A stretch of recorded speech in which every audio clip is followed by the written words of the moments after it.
राजा सातन के दो पुत्र थे, श्री त्रिलोक चंद्र और अभय चंद्र। उनके पुत्रों ने भी अपने पिता की तरह ही नए नगर बसाए। त्रिलोक चंद्र ने राय बरेली जिले में तिलोई की स्थापना की, जिसका नाम उन्हीं के नाम पर पड़ा। वहीं अभय चंद्र ने उन्नाव के पूर्वा तहसील में डोडिया खेड़ा बसाया। यह प्रमाण था कि राजा सातन पासी न केवल एक वीर योद्धा थे, बल्कि एक सक्षम प्रशासक भी थे, जिन्होंने अपने राज्य की समृद्धि का विस्तार किया। लेकिन राजा सातन पासी के काल में ही उत्तर भारत में कन्नौज का राजा जयचंद अपने राज्य को मजबूत करने में लगा था। जयचंद को अपने क्षत्रिय वंश का घमंड था और वह नहीं चाहता था कि कोई अन्य राजा उसकी बराबरी करे। जब सातन पासी का राज्य दिन ब दिन फलने फूलने लगा और उनकी शक्ति बढ़ने लगी, तो जयचंद के मन में ईर्ष्या की आग जल उठी। इतिहासकार मानते हैं कि राजा सातन पासी का शासन 1150 ईस्वी से 1202 ईस्वी के बीच रहा, जबकि जयचंद 1170 ईस्वी से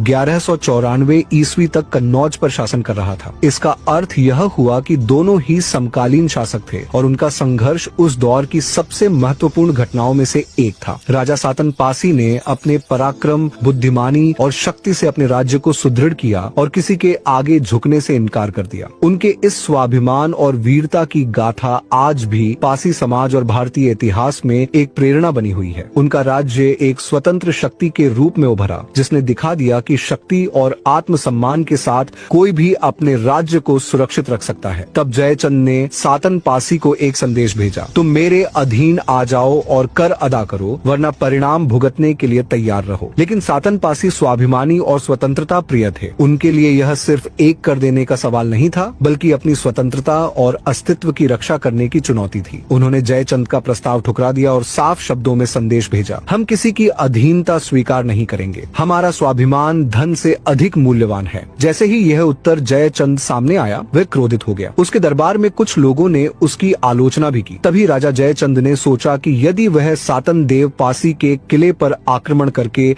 उन्हें पराजित कर ले, तो स्वतंत्रता की मशाल बुझ जाएगी और वह अपने राज्य का विस्तार भी कर सकेगा, और ये जो लोग भी आलोचना कर रहे हैं, सबके मुंह पर ताला लग जाएगा। इसलिए उसने निर्णय लिया कि वह इस पासी योद्धा को हराकर उसका राज्य अपने अधीन कर लेगा। लेकिन युद्ध से एक दिन पहले वह कन्नौज की ओर से एक संदेश वाहक को सातन कोट भेजा। उसने वहां जाकर राजा जयचंद का संदेश पढ़ा, राजा सातन, अब भी समय है, मेरी अधीनता स्वीकार करो, अन्यथा मेरे हाथी तुम्हारे किले की दीवारों को रौंद डालेंगे। लेकिन सातन देव पासी भी कोई साधारण राजा नहीं थे। उन्होंने गर्व से उत्तर दिया, हम स्वतंत्र हैं और स्वतंत्र ही रहेंगे।